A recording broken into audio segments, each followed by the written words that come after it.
Hello, everyone, and welcome to the Revolution 250 podcast. Revolution 250 is a collaboration among 70 or so history organizations in Massachusetts looking at ways to commemorate the beginnings of American independence. I am Bob Allison. I chair the Rev 250 advisory group.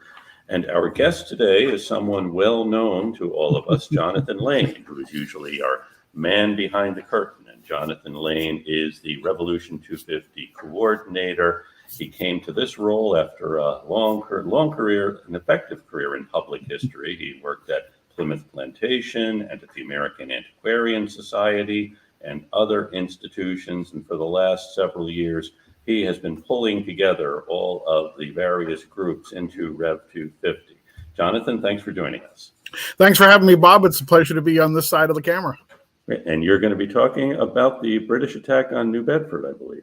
That is correct. You know, as part of our role in Revolution 250, we are trying to remind people that as proud as we are of the history involving Lexington and Concord and the Battle of Bunker Hill and the Siege of Boston and the Tea Party, that this really was a series of events that involved everybody in Massachusetts. And, you know, it's part of our goal to highlight perhaps some of the underrepresented stories of Massachusetts and the Revolution. And certainly, I think the history of the Battle of New Bedford or the burning of New Bedford is worthy of that inclusion. Great. Well, so when did this happen? So this happened in September of 1778. And, you know, I always caution people about taking historical events out of timeline and context. And so we have to remember that at this point in 1778, in August of 1778, the Americans were expecting the French fleet to come and help them drive the British out of Newport, which they had held since December of 1776. And the French fleet arrives and they begin discharging soldiers onto Connecticut Island, which is one of the larger islands in Narragansett Bay. And shortly after they begin all this work, Lord Howe's fleet shows up. And so Count d'Estaing and Lord Howe and their various fleets go off to do battle, and they run into severe weather in addition to everything else. And so the French fleet is forced to sail to Boston for repairs. And the Americans, in the meantime, had gathered more than 5,000 troops at the northern end of Rhode Island, as most people know it, or Aquidneck Island is how some people call it. But they're in Portsmouth, Rhode Island, and anybody who's everybody is there. It's being led by General John Sullivan, a name well known to the New England militia and the New England Army. But the Marquis de Lafayette is there, and John Lawrence of South Carolina is there, and John Hancock brings down the Boston Corps of Cadets, and Paul Revere is there with Thomas Craft's artillery. It's like this all-star cast. And it's an all-star cast, and this is going on in August of 1778. I mean, if we were doing a rap musical, this would definitely be a scene. Well, and, you know, certainly I think if we wanted to create the Revolutionary War movie that everybody would like, you know, this is the cast that you want. Sullivan's a bit of a tricky character, but he is. He's an interesting. Now, is this also where the Bucks of America or Prince Hall's regiment is? Well, no, that's later in the war. This is actually, but it does involve the 1st Rhode Island, which is a regiment that is heavily integrated with both freed and enslaved people, indigenous populations, and they will actually go on to play a starring role in what becomes known as the Battle of Rhode Island in August of 1778. Great. But we're not here to talk about the Battle of Rhode Island. Not yet, but that's an episode coming soon to you. But so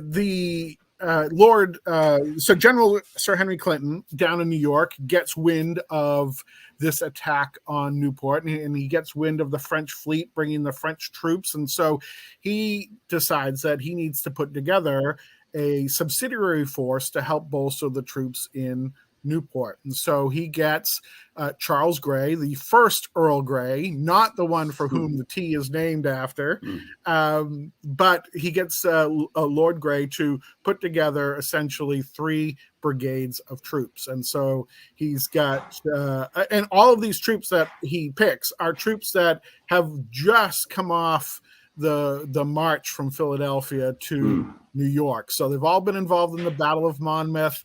Wow. They're tired, they're weary, and yet they're about to be thrown back in. So he brings a whole battalion of grenadiers, a whole battalion of light infantry, and then various regiments of foot, some of whom are known to the people of New England, like the 64th, which had been in Boston before under the command of Colonel Leslie.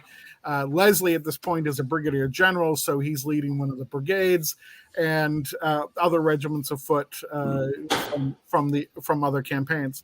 And so this group is put together, and among one of the aides-de-camps in this campaign is John Andre, who leaves behind perhaps one of the better known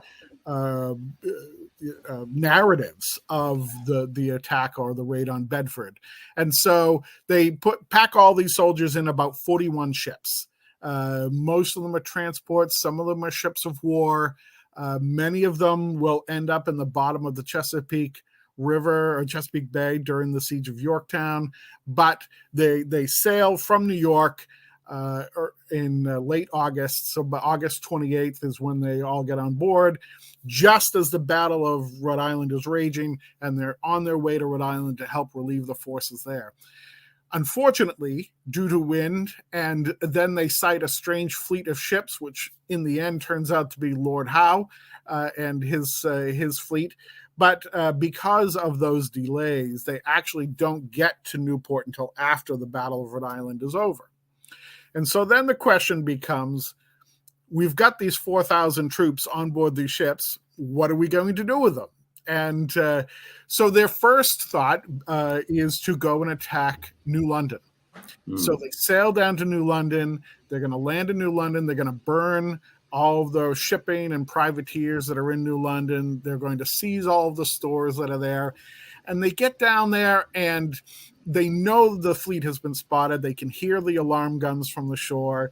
And they get down to New London, and it's late in the day, and they don't really want to land the troops in the dark, so they decide to wait until morning. And then Sir Henry Clinton decides, well, if we give the American militia 12 hours to gather, that probably isn't going to be good for us. And so they decide to abandon the attack on New London and instead turn the fleet around, and they head for Buzzards Bay. Okay. And Buzzards Bay, this is a map from the period of Buzzards Bay. And in particular, this area between, in Long Island Sound, the body of water between the New England states and Long Island had long become a haven for privateers. And because, of course, the main New York, the main base for the British Army is in New York, and they're looking to that's where all the supplies have to go. And so this becomes a rich area for privateering. And Buzzards Bay is filled with small coves and inlets and harbors and places where these little privateers can go. And so Clinton decides to send Earl Grey and his army of about 4,000 men up the coast to Bedford. Now, of course, it's a little confusing because in this point in time in Massachusetts, there are 2 Bedfords. There's the town of Bedford, which is up near Concord, which had its own role to play in the events of April 19. But this is the village of Bedford, which is actually part of the town of Dartmouth, which is an old community in this part of Massachusetts. And there are a number of villages that are part of the town. But Bedford, or what becomes New Bedford, had just really gotten started in building its port facilities. Obviously, the Dartmouth, the tea ship, the ship, one of the ships that brought the tea in December of 1773, that was built in Bedford Harbor. And the Roch family, which is an old Nantucket whaling family, they had a branch of the family had moved to Bedford Village and had set up not just shipyards, but they built all of the sort of maritime facilities a port needs. They had rope walks, they had chandleries, they had facilities for making tow and tarred hemp and everything you need for ships. So it's a relatively small town, but it has a pretty big port facility. It has a very large port facility, and interestingly, it actually straddles really both sides of the Acushnet River. So the Acushnet River comes down from the north and opens up into what is now Bedford Harbor. And so you have Bedford Village on the west side, and on the east side you have Fairhaven. And both those communities will play a role in this event. So they get to Bedford about 5:30 on September 5th. And this is a map from General Clinton's papers of Bedford and the attack on Bedford. And so they're going to land down at the southern end of the harbor. There's this place called Clark's Cove. And if you look on the right-hand side where Clark's Point is, that's where Fort Tabor is now. Fort Tabor is a 19th century fort that's now at the mouth of the New Bedford Harbor. So they land at Clark's Cove, and John Henry, who is captain of one of the British warships, who is leading the landing of the troops. They launch. They have all these flat bottom boats that they've brought with them. So they load all of the grenadiers and the light infantry into these flat bottom boats, and they land them. And because they're the elite troops of the British Army, they go marching off to seize the high ground above Bedford Village. And as the rest of the troops land, they go marching off in column, all 4,000 of them. Well, we think actually probably 3,500, because they send 2 regiments to the eastern side of the bay to another point of land called Sigontacook, where the 44th and the 17th regiments form essentially a safe haven for the troops to march back to. And essentially what they're going to do is what the British have done in almost all the other attacks, and will do on all the other attacks along the coast of New England. They're going to march up one side of a river and march down the other. Right. And that seems to be pretty standard practice for them.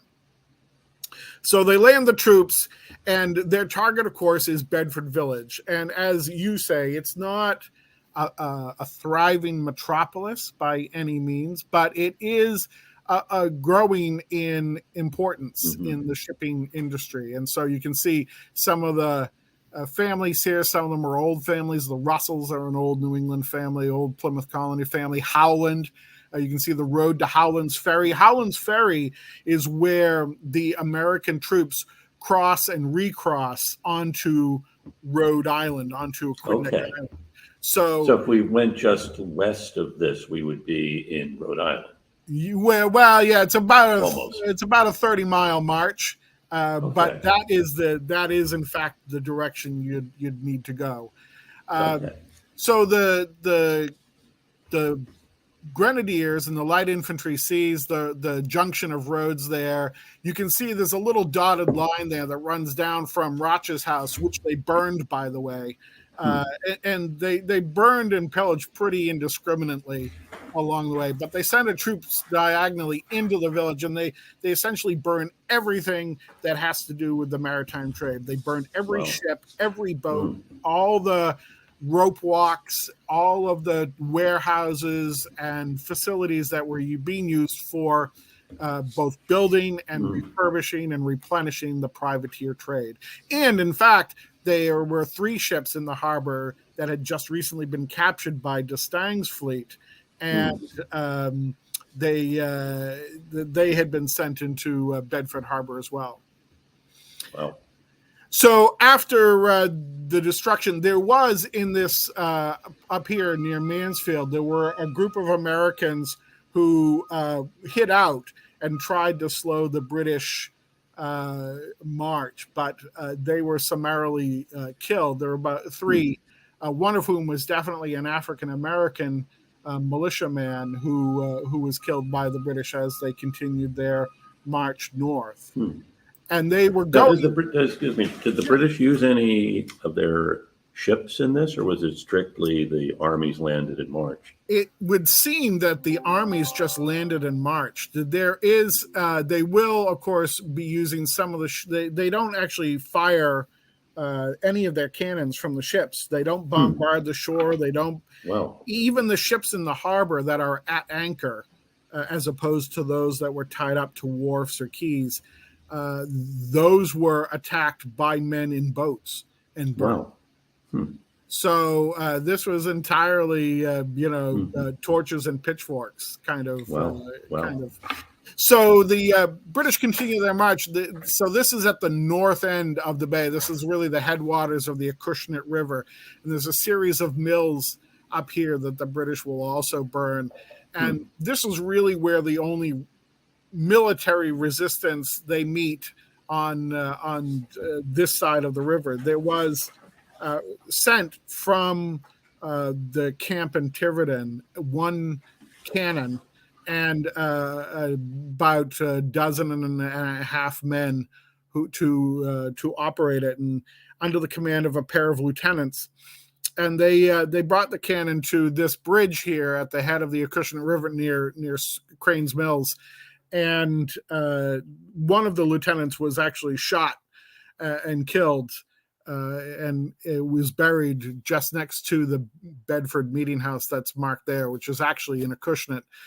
And the British mounted their artillery. They brought artillery as well. They had 4 field pieces, which they put up on this high ground on the road from Howland's Ferry to protect the left flank of the British as they marched around. And it's up here near the headwaters that they bivouacked for that one night that they were all on shore.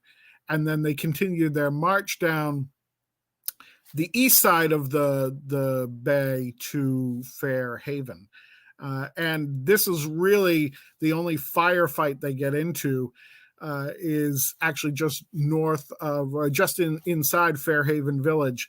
There was a small fortification, an 11-gun battery, which you can go visit today. It was converted in the 19th century to a stone fortification. It's called Fort Phoenix because, of course, it was destroyed by the British in this attack in 1778.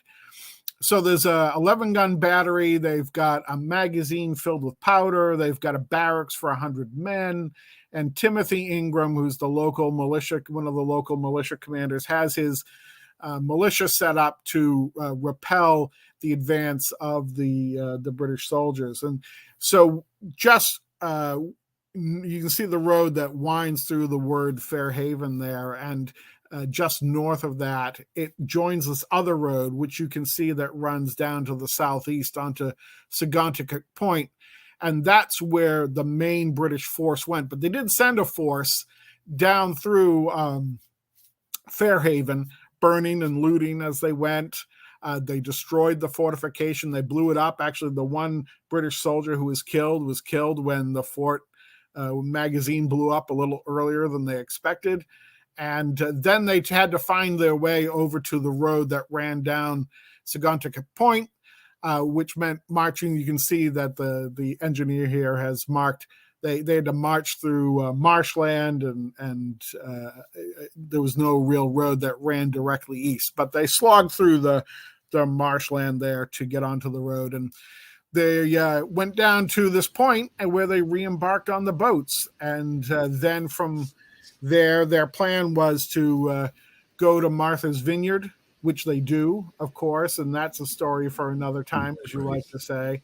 And but one of the things they did do while they were in this area, the winds held them back for a day or two, per usual, and they sent a raiding party over to a part of Dartmouth known as Padanaram, which is where the Aikens family had a shipyard. And the Aikens are well-known members of the local Sons of Liberty.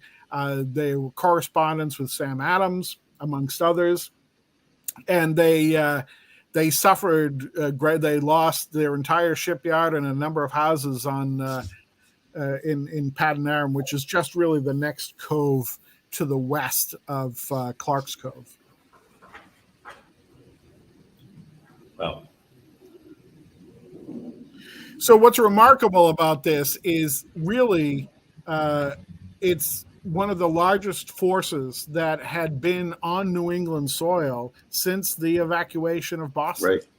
And certainly one of the largest to go into Massachusetts. And certainly one of the largest to go into Massachusetts.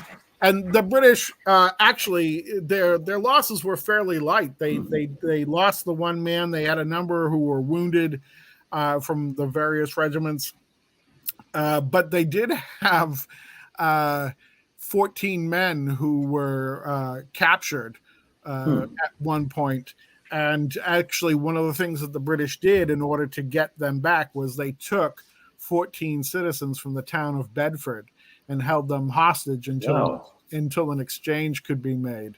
Did they take them back to New York, or did they hold them on their ships? No, they just held them on their ships. The exchange happened within 24 hours. It was everybody got back to where they were supposed to. Yeah. But the amount that was destroyed here, the British destroyed over 70 different vessels while they were here, and some of them.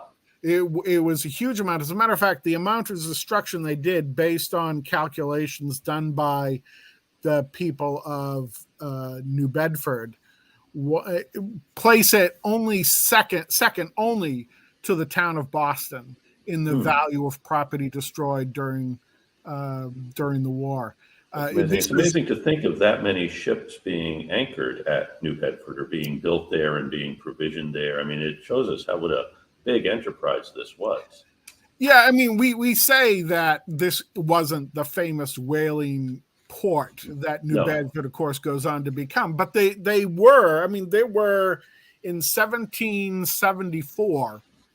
There were 30 whaling voyages out of New Bedford at that time. So certainly not in the range of the hundreds that were done in the 19th century, but it's a significant port. It is a significant thing. It's why Jefferson writes about the importance of the whale fishery, because this is, and you mentioned the Roches coming from Nantucket to New Bedford, which probably had more lumber, would have been a better place to build ships than Nantucket. But it is part of this very important piece. Now, at this point, are the British occupying Nantucket? Do you know anything about what's happening there? So they're not occupying Nantucket, although there is a strong loyalist cadre to be found there. They are going to go after they burn the shipyard in Padanaram. They are going to go to Martha's Vineyard, and this is it is one of the more amusing stories of the day. Is that they go to Martha's Vineyard, and amongst the things they collect all the weapons they can find. They collect a subsidy in money from the people who live there, thousands of dollars. But they also, and one of the main reasons they went there is they collected 10,000 sheep off the island. Wow. When you think of an island the size of Martha's Vineyard with 10,000 sheep. Yeah. Yeah. That's amazing. And other cattle as well. They weren't nearly as rich in other cattle. And, that was really one of the, the British wanted to punish these ports and the privateers. Right. But they also needed to collect a vast, a good number of those sheep. The first place they stop is Newport.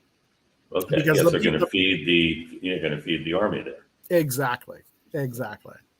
Wow. And this really, so when you look at the people who are involved in this raid, you sort of talk about, the let's call them the B team to the British army.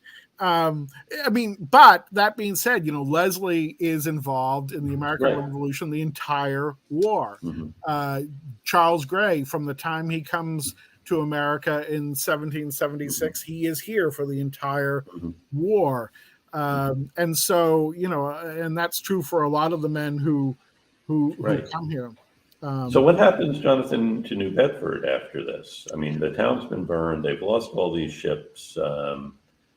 What do they do afterward? Well, they typical Yankees. They continue on. They obviously, the part of Dartmouth's advantage in this period is that it is very rich. I mean, it's very rich land, although albeit rocky.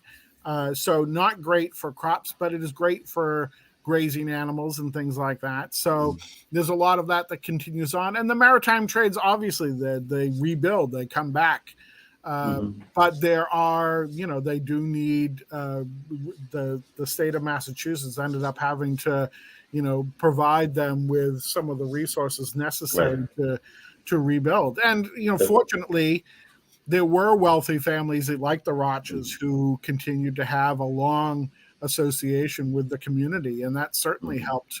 Therefore, there's no insurance though, and I don't know if this would well, be there is insurance in the period, but very little insurance, I'm sure, is available for privateers. Right. Oh yeah.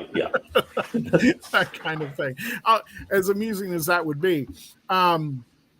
So yeah, I mean, all these losses are borne directly by the people, and just to put it in perspective, a lot of people will talk about the burning of Falmouth, Maine, or as we know it today, Portland. Particularly people in Portland. People in Portland. And the destruction that was done in Bedford Harbor was twice the value of what was destroyed in Falmouth in 75. Wow. That's extraordinary. It is extraordinary. So, and one of the things that I wanted to clear up was a little confusion behind the one American who was killed. Sometimes he's referred to as Lieutenant James Metcalf. He was part of Thomas Craft's artillery regiment, the same regiment that Paul Revere was a major in. And so is Thomas Craft the guy from Boston who's involved with the Sons of Liberty? And the very same man. He's commander of the Massachusetts Train of Artillery. Wow. And if I'm not mistaken, he's the one who reads the Declaration of Independence for the first time in Boston in July of 76. So. Also true. Yes. So these are pretty significant folks. So he is actually he is definitely a character that people deserve to know more about, because he definitely seems to have that mechanical genius that I would place in the hands of people like Paul Revere and David Mason and Joseph Ayres. These are all men who I think were all part of that same sort of tradesman mechanic. Core of the Sons of Liberty. Interesting. So what are they doing here? What's this militia group doing here? So Crafts has his hands in many pies. He is commander of this artillery regiment. Paul Revere is his major, and they had been sent down to Tiverton to take part in the Battle of Rhode Island. And so that's where they were stationed at the time. And why they sent only one gun to defend against 4,000 people is a little mind-boggling. But Crafts, at the same time that he's doing all this, he's also operating the Massachusetts Laboratory up on Apple Island, which is where the General Court had established essentially a depot and literally a laboratory to build and develop the material of war necessary, not just for the Army, but also for all of the naval vessels that are being sent out. Well, so did New Bedford itself have any defenses, any cannon, any fortifications? Not as such. The British report about embrasures that they had to rush upon, and I think what they're talking about is when Metcalf and Lieutenant Gordon set up their one gun, they probably built some sort of quick, I won't even call it a redoubt, but let's just say something for the cannon to sit behind to give them a little bit of cover while they loaded and fired the piece. Wow.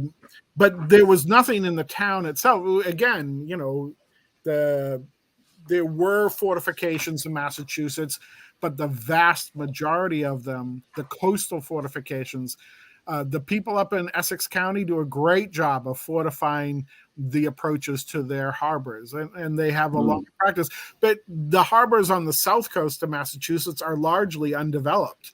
Even Fall River, which was attacked by the British in the same year, they had a small breastwork, and that's about it. Yeah. So most of the ports on the South Coast didn't have anything except for this one fort in Fairhaven, which it probably would have done pretty well had they attacked from sea, but coming from the land side, there was very little protection. Did they just not anticipate they ever would be attacked? Did they not want to divert any of their resources from privateers and ships to having guys man a defense? Well, so I mean, I think there's a couple of things going on. I think the state of Massachusetts, or the soon-to-be Commonwealth, I mean, obviously they are husbanding their resources to the best of their ability, and Boston was so devastated after the siege that I think it tended to draw a lot of the available funds to help restore the capital city. Right. Sure. And the militia, again, we talk about the men in the field who serve with the Continental Forces and all due honor that they receive. But the men of Massachusetts, the militia of Massachusetts, are called on time and time again to provide troops to repel the British in Rhode Island, to defend all of the coastline of Massachusetts, to guard prisoners, to provide replacement soldiers for the Continental Army. There's so much that they're called on to do that I think and at the same time they're militiamen. They're not soldiers. They want to be farmers and fishermen and tradesmen, and so they've got their own responsibilities to look out for. Right. Well, this is really extraordinarily interesting and something I knew little about, and I'm sure most of our listeners knew little about this attack. And so thank you for sharing this with us. You are welcome. Is there anything else you'd like to add? Well, there's plenty, but I'm afraid we don't have the time. Well, thank you, Jonathan.